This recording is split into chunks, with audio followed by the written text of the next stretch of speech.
Hello everyone, welcome to Exambist. My name is Kailash Tiwari और मैं स्वागत करता हूं आप सभी का एग्जाम्बिक इस प्लेटफॉर्म में to make your preparation 50% faster.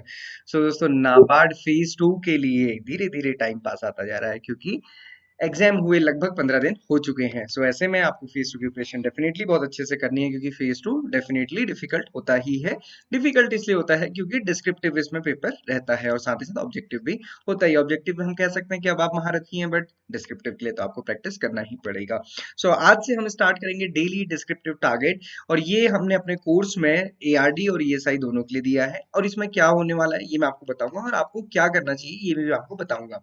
सो दोनों कंडीशन है, चाहे आपके पास कोर्स है या चाहे नहीं है, दोनों ही कंडीशन में आपको अपने एग्जामिनेशन के लिए पढ़ना है, बहुत अच्छे से प्रिपरेशन करनी है। प्रिपरेशन कैसे करनी होती है? प्रिपरेशन करने का एक प्रिंसिपल, जो कि प्रिंसिपल होता है एक्सटेंशन का, जिसको हम बोलते हैं learning by doing.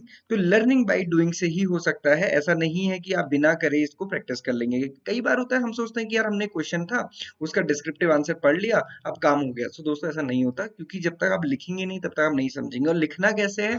Pen pencil से नहीं लिखना है। वो कैसे आपको लिखना है? सीधे सीधे कीबोर्ड पे। तो ये आपको ध्यान रखना है। तो इसलिए डेली डिस्क्रिप्टिव टारगेट लेना है। करना क्या है? बहुत सिंपल सी चीज है। क्या करना है इसमें? हम आपको रोज एक टारगेट देंगे, और देखो ये अल्टीमेटली प्रिपरेशन किस चीज के लिए हो रही है? ये जो डिस्क्रिप्टिव टाइप में 50 मार्क्स का है ना, इसके लिए, चाहे आपका सब्जेक्ट स्पेशलिस्ट है चाहे एआरडीएसआई है। अब इसमें करना क्या है आपको, ये आपको ध्यान रखना है। हमने NABARD grade a journalist course में, फिलहाल जर्नलिस्ट कोर्स के लिए है ये, आईटी फाइनेंस या फिर एग्रीकल्चर के लिए नहीं है। फेज टू में डेली डिस्क्रिप्टिव प्रैक्टिस एआरडी और ईएसआई में ऐड किया है। एआरडी और ईएसआई में आपको क्या करना है? यहाँ पे एआरडी का पीडीएफ दिया रहेगा, साथ ही साथ में बगल में टेस्ट अटेम्प्ट करने के लिए है। दोनों में डिफरेंस क्या होता है? यहाँ पे जो पीडीएफ है, जब आप इसको ओपन करेंगे आपको यहाँ पे इस टाइप का पीडीएफ दिखेगा, इसमें कंटेंट दिया रहता है। और ये इसका जो भी सोर्स होगा वो भी हमने वहाँ पे मेंशन किया है, पीआईबी है चाहे न्यूज़पेपर है चाहे कुछ भी है। आप उसको पढ़िए, यहाँ पे लिंक भी दिया हुआ है उससे रिलेटेड। जो हमारी यूट्यूब वीडियोज हैं वो भी हमने लिंक दिया है। कोर्स में वो कहाँ पर है वो भी हमने आपको बताया है। कोर्स में सारी चीजें यहाँ पे आप पढ़ सकते हैं। उसके बाद यहाँ पे 2 क्वेश्चन दिए हैं। क्वेश्चन दिए हैं और क्वेश्चन के साथ साथ उनका मॉडल आंसर भी यहाँ पे दिया हुआ है। तो मॉडल आंसर भी आपको मिल जाएगा दोनों का। आप इसको पढ़िए, इससे रिलेटेड और भी चीजें पढ़िए। उसके बाद आपको क्या करना है? जब आपने ये कर लिया, उसके बाद आपको यहाँ पे जाना है, पीडीएफ क्लोज करना है और टेस्ट में आना है, टेस्ट अटेम्प्ट करना है। टेस्ट में कैसे होता है? जैसे आप इसको ओपन करेंगे, यहाँ पे ये फ्रेमवर्क बना होगा जिसमें आपको यहाँ पे अपना आंसर टाइप करना होगा। तो जैसे ही अपना आप आंसर टाइप करके सबमिट करेंगे, तो उसके बाद यहाँ पे आपको मॉडल आंसर भी दिख जाएगा। सो इससे आपकी एक प्रैक्टिस हो सकती है, जो कि रियल टाइम की प्रैक्टिस रहेगी, एग्जाम ओरिएंटेड। सो ऐसे आपको प्रैक्टिस करना है। ऐसा नहीं है कि वर्ड फाइल में लिखना है फिर वर्ड फाइल को सेव करना है, वो बड़ा टाइम टेकिंग होता है। ये आपको सारी चीजें कोर्स में ही हो जाएंगी। तो ऐसे आपको इनकी प्रैक्टिस करनी है। तो अल्टीमेटली इंपॉर्टेंट क्या है कि डेली एक टॉपिक लेना है। टॉपिक कहाँ से लेना है? सिलेबस से। जो सिलेबस में दिया है वो टॉपिक लेना है और उसके अकॉर्डिंग पढ़ना है और उसके अकॉर्डिंग समझना है। ओके। अब जैसे ये क्वेश्चन थे, दो, what is the minimum support price, agencies involve, method of calculation of MSP, how will MSP help the farmer to ensure the remunerative return for their produce. Okay. What is MSP, how does it impact the agriculture sector in India. ठीक है, इसका पहला part छोड़ सकते हैं, but second part को जरूर answer करें। सो दोस्तों, ये इंपॉर्टेंट क्वेश्चन है और इनसे क्वेश्चन हर टाइम हमें देखने को मिलता है, चाहे ऑब्जेक्टिव हो चाहे डिस्क्रिप्टिव में कुछ पार्ट हो या फिर 2 मार्कर क्वेश्चन ही क्यों ना हो। सो इसलिए प्रिपेयर करके जरूर जाना है। एमएसपी आप सभी को पता है कि इंपॉर्टेंट टॉपिक होता है, प्रीलिम्स में भी क्वेश्चन पूछा गया, हर साल ही क्वेश्चन पूछा जाता है और उसका इम्पैक्ट आपको पता होना चाहिए। ओके। देन सिमिलरली ईएसआई में आपको पता है, इकोनॉमिक की, जब इकोनॉमिक्स की बात करें या फिर इकोनॉमिक कंडीशन की बात करें, तो सबसे पहले जो कंडीशन ध्यान आती है वो आती है इन्फ्लेशन की कंडीशन। तो वहीं से स्टार्टिंग हुई है। यहाँ पे आप देख सकते हैं कि ये आर्टिकल दिया हुआ है जिसका सोर्स भी हम लोगों ने आपके साथ शेयर किया हुआ है, इकोनॉमिक टाइम्स का, हिंदू का। उसके साथ साथ ये कंटेक्स्ट भी दिया रहेगा और इन्फ्लेशन जो हमारी वीडियोस में कवर है वो, और उसके साथ साथ 2 क्वेश्चन।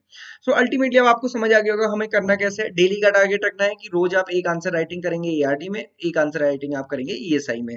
उसके लिए एक टॉपिक चूज करेंगे, टॉपिक से रिलेटेड सारा कंटेंट पढ़ेंगे। कंटेंट यहाँ पे भी दिया है, इसके अलावा भी आपको लगता है कहीं और से पढ़ सकते हैं, वो पढ़ने। उसके बाद ये फिर इन आंसर को अटेम्प्ट करना है। तो ये सिंपल सी चीज करना है। एक क्वेश्चन अटेम्प्ट कीजिए एआरडी में, दूसरा क्वेश्चन अटेम्प्ट कीजिए ईएसआई में। इतना आप डेली करते हुए चलेंगे तो आपकी प्रिपरेशन डेफिनेटली बहुत अच्छी होगी। ओके। सो ये क्वेश्चन है, इनको प्रिपरेशन करते हुए चलना है। और मॉडल आंसर्स तो साथ में दिए ही हैं, बट डेफिनेटली मॉडल आंसर तो मॉडल आंसर, हम ये नहीं कहता कि कोई भी आंसर परफेक्ट होता है, कभी नहीं हो सकता। हर चीज डिपेंड करती है आप कैसे उसको चीजों को एक्सप्लेन करते हैं। सो इस टाइप से आपको प्रिपरेशन शुरू करनी है। सो दोस्तों, आज से ही अपनी ये प्रिपरेशन शुरू करेंगे, क्योंकि आज का दिन काफी अच्छा है, संडे है। संडे को मैं हमेशा कहता हूँ कि Sunday should be funday but along with the mock test day.